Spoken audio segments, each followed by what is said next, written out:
चोरांनी या, इथं मोठ्यांनी या, इथं श्रीमंतांनी या, इथं गरिबांनी या.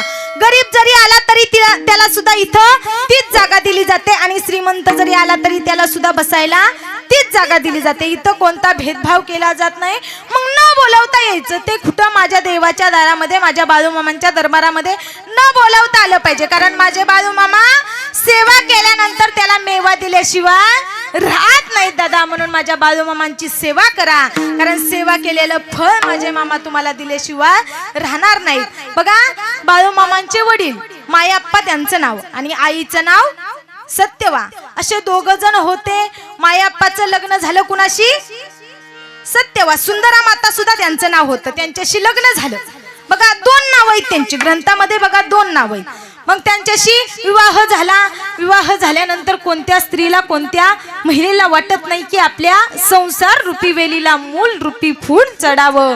10 वर्ष झाले, काहीच मूलबाळ लेकरू होत नव्हतं आणि हलसिद्धनाथाची आप्पाच्या वाडीला यात्रा होती आणि माझे बाळूमामांचे आई वडील सुंदरा माता आणि मायाप्पा त्या यात्रेला गेले आणि माझ्या सुंदरा मातेनं, माझ्या सत्यवा मातेनं कोणत्याही देवाला नवस केला नाही.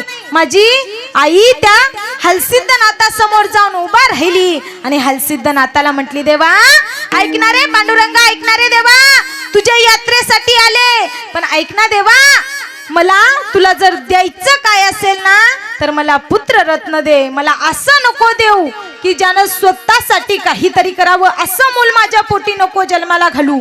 जो दारू पिल, स्वतःच्या मनाचं ऐकल, नको त्या गोष्टी करेल, असं लेकरू माझ्या पोटी नको घालू. असं जर लेकरू माझ्या पोटी जन्माला घालायचं असेल त्यापेक्षा मला वांजूट ठेव, पण असं लेकरू माझ्या पोटी जन्माला घालू नको. ऐकणारे देवा, ऐकणारे हलसिद्धनाथा, माझ्या पोटी असं लेकरू, असं मूल जन्माला घाल की ज्याचा तिन्ही लोकी झेंडा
ज्याचा तिन्ही लोकी झेंडा.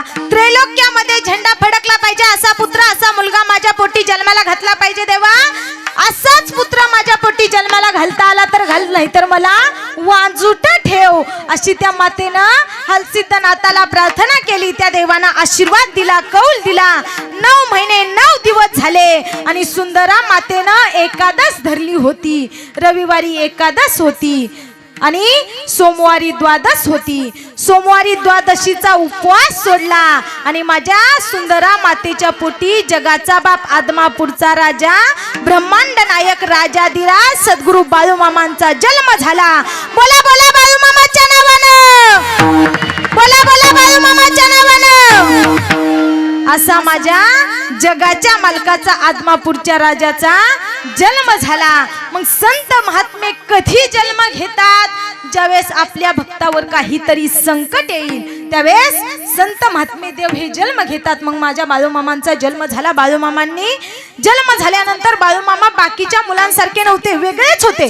बाळूमामा असतानाच देवाचा होते, रुद्राचा अवतार असतानाच बाळूमामा महादेवाचा अवतार होते. मग बाळूमामांना सवयच वेगळी होती. बाळूमामा काय करायचे, अगदी लहान लहान लेकरं, लहान लहान मुलं जशी खेळतात तसे बाळूमामा खेळायचे नाहीत. मुलांमध्ये कधी जायचे नाहीत, शाळेत जायचे नाहीत. बाळूमामा दिवस दिवस जायचे, मंदिरात जाऊन बसायचे, काठ्यावरती झोपायचे, झाडावरती उंच जाऊन चढायचे, झाडाला लोंबकळत बसायचे. असं विचित्र चित्र गावातल्या लोकांनी पाहावं. गावातल्या लोकांनी पाहिलं आणि मायाप्पाला जाऊन म्हणावं, अरे मायाप्पा, तुझं लेकरू जगाच्या आगळं वेगळंच आहे. अरे ऐकणारे, तुझ्या लेकराला काहीतरी भूतबाधा झाली असावी, तुझ्या लेकराला कुणीतरी करणी केलेली असावी. चल गावामध्ये देवऋषी आहे, देवऋषाकडून आपण तुझ्या लेकराला, तुझ्या बाळूला सरळ करू. नाव ठेवलं. काय नाव ठेवलं?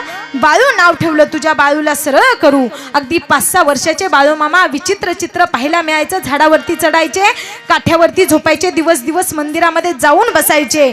लहान लहान लेकरं खेळत असताना खेळायला जात नसायचे. गावामध्ये देवऋषाकडे माझ्या जगाच्या मालकाला बाळूमामाला नेलं. दोन्ही हात टांगलेले आहेत आणि त्या देवऋषाच्या हातामध्ये चाबूक आहे दादा, चाबूक. पण माझ्या बाळूमामांचा अधिकार एवढा मोठा, अधिकार एवढा मोठा. अरे त्या देवऋषानं चाबूक हातामध्ये घ्यावा, चाबूक हातामध्ये घेऊन माझ्या बाळूमामांच्या अंगावरती चाबुकानं फटके मारावेत. पण माझ्या बाळूमामांचा अधिकार एवढा मोठा, अधिकार एवढा मोठा. अरे त्या देवऋषानं माझ्या बाळूमामांच्या अंगावरती एक चाबूक जरी हाणला ना, तरी तो चाबूक माझ्या मामांना लागत नव्हता. तो चाबूक त्या देवऋषाला लागायचा आणि त्याचं वन कुणाच्या अंगावरती उमटायचे, तर त्या देवऋषाच्या अंगावरती उमटायचे. एवढा अधिकार माझ्या बाळूमामांचा होता, एवढा अधिकार. असे संत महात्मे होते, अधिकार संपन्न सगळे संत महात्मे.